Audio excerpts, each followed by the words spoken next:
So let's talk about some of the most common allergens. Let's start with one I have a personal vendetta against, and that's gluten.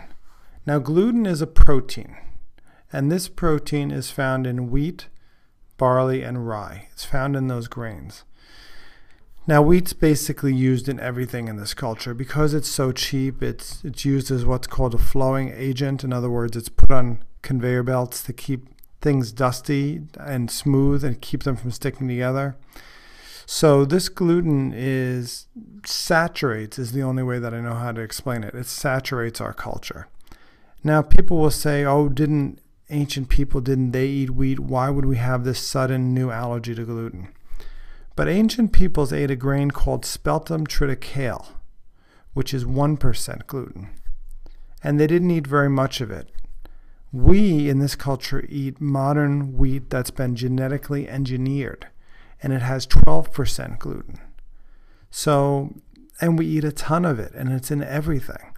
So really, where an ancient person might have ate the equivalent of a slice of bread in gluten, we eat the equivalent of 100 slices of bread with the higher concentration of gluten and the more exposure in our diet. So just like you could drink a glass of water and feel good, but if you have to drink 100 glasses of water, you're not going to feel too good. That's the same concept of why gluten is so damaging to our health in this culture. Gluten allergens, when they come up, they are usually associated with chronic inflammatory states.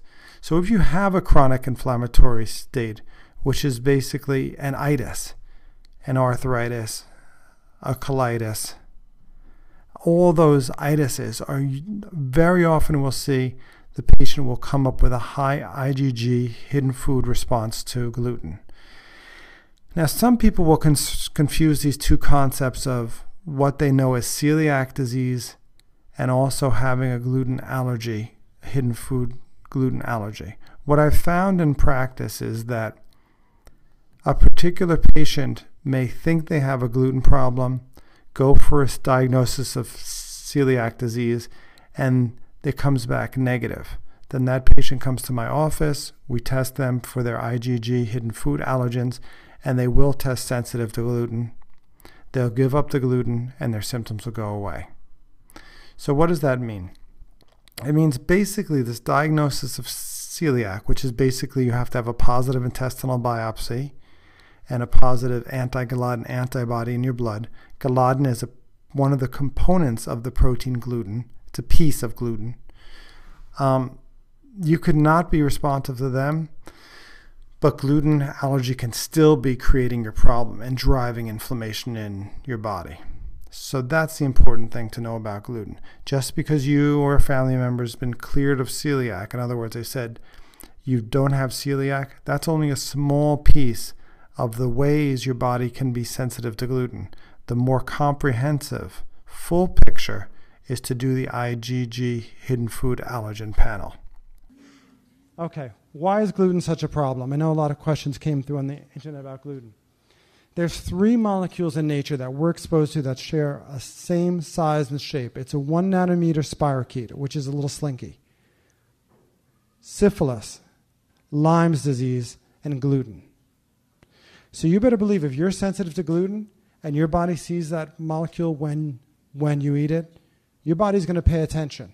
It's not going to be a 1-alarm fire, it's going to be a 5-alarm fire. And this is why gluten is so damaging to your health. Not only that, okay, we are saturated with gluten in this culture. Okay, the equivalent amounts of gluten, that's mom. The equivalent amounts of gluten, if you had a glass of water from this tub, okay, or you drank the whole thing. Ancient people ate speltum triticale, which has 1% gluten. Modern wheat has 12% gluten. Okay, and they only ate it occasionally. We're exposed to it in every food. It's in everything. Okay, they inject gluten into chicken in restaurants to make it more plump and juicy.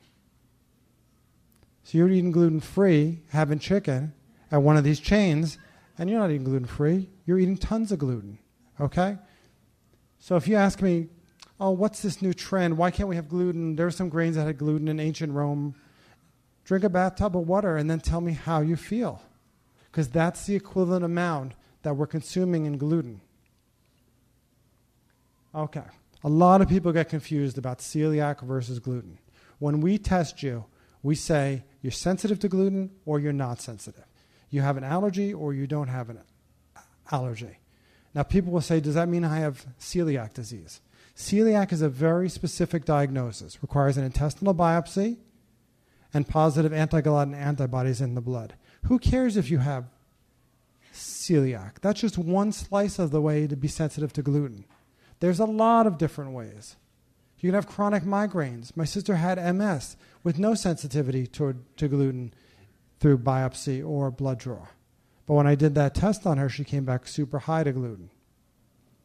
So I hope that makes sense. Don't worry about celiac or not. You can either eat gluten or you can't.